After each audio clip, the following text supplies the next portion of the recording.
जिस ज्योतिर्लिंग के दर्शन के लिए आप लोग पधारे हैं, ये राम से 14 पीढ़ी पूर्व मानधाता राजा हुए हैं। शिव पुराण में उल्लेख है, जिन्होंने माँ से नहीं पिता से जन्म लिया था।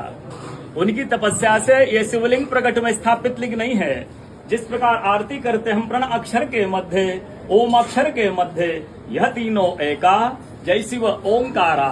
एक शिवलिंग में ब्रह्मा विष्णु महेश निराकार धरती से प्रकट हुए हैं। इसलिए अखंड दीप यह जो जल रहा प्राचीन समय से, एक ही दीपक में 3 बातियां लगातार जल रही है, ब्रह्मा विष्णु महेश की। इस पहाड़ी के ऊपर 7 किलोमीटर का परिक्रमा मार्ग है, वो भी ओम आकृति में है। जो पर्वत पे हम प्रभु के दर्शनों के लिए खड़े हैं, ये पर्वत स्वयं शिवलिंग की आकृति में है। चारों तरफ नर्मदा मैया जलहरी बनकर बह रही है।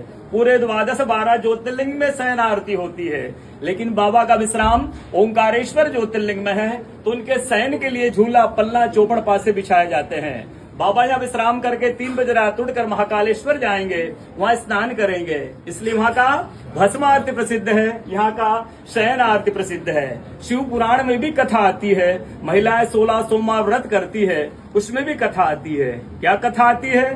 प्रतिदिन भोलेनाथ आते हैं, माँ के साथ विश्राम करके ब्रह्म मुहूर्त में उठकर चले जाते हैं। एक दिन जब भोले बाबा माँ के साथ पधारते तो माँ पुजारी से पूछती, पुजारी हमें विश्राम के लिए जा रहे हैं, चौपड़ पासे में किनकी जीत होगी? पुजारी बोलते कि आज भोले बाबा जीतेंगे। ऐसा बोलकर पुजारी घर चले जाते हैं। भोले बाबा माँ विश्राम के लिए चले जाते हैं। सुबह ब्रह्म मुहूर्त में जैसे ही भोले बाबा माँ बाहर निकलते हैं तो माँ पुजारी से पूछती, पुजारी कल मैंने आपसे पूछा था, हमें विश्राम के लिए जा रहे चौपड़ पासे में किनकी जीत होगी? आपने कहा भोले बाबा जीतेंगे। भोले बाबा नहीं, मैं जीती हूँ। माँ ऐसा बोल करके उनको श्राप देके चली जाती है। उनके तुरंत पश्चात अप्सराएं शिवलिंग पे जल चढ़ाने आती, तो अप्सराएं पुजारी से पूछती, पुजारी अस्वस्थ क्यों हो गए? आप तो ठीक थे। फिर पुजारी बताते हैं, प्रतिदिन भोले बाबा माँ के साथ विश्राम करके चले जाते थे। कल भोले बाबा माँ के साथ पधारे, माँ ने मुझसे पूछ लिया, पुजारी हमें विश्राम के लिए जाएंगे, चौपड़ पासे में किनकी जीत होगी? मैंने कहा भोले बाबा जीतेंगे। भोले बाबा ने माँ जीत गई, माँ मुझे श्राप देके चली गई।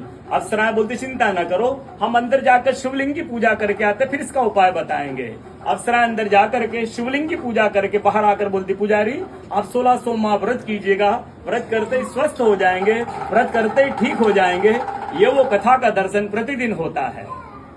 पूरे 12 ज्योतिर्लिंग 12 ज्योतिर्लिंग में ओंकारेश्वर ऐसा ज्योतिर्लिंग है जिसके दर्शन के पश्चात कोई महानदी का दर्शन होता है, जिसके तट को छूकर कोई महानदी बह रही है। आप काशी जाएंगे, गंगा जी दूर है। आप उज्जैन जाएंगे, क्षिप्रा जी दूर है। आप सोमनाथ जाएंगे, समुद्र है। लेकिन ओंकारेश्वर है ऐसा ज्योतिर्लिंग है जिसके दर्शन के पश्चात कोई महानदी का दर्शन होता है। वो महानदी है रुद्रदेहाज।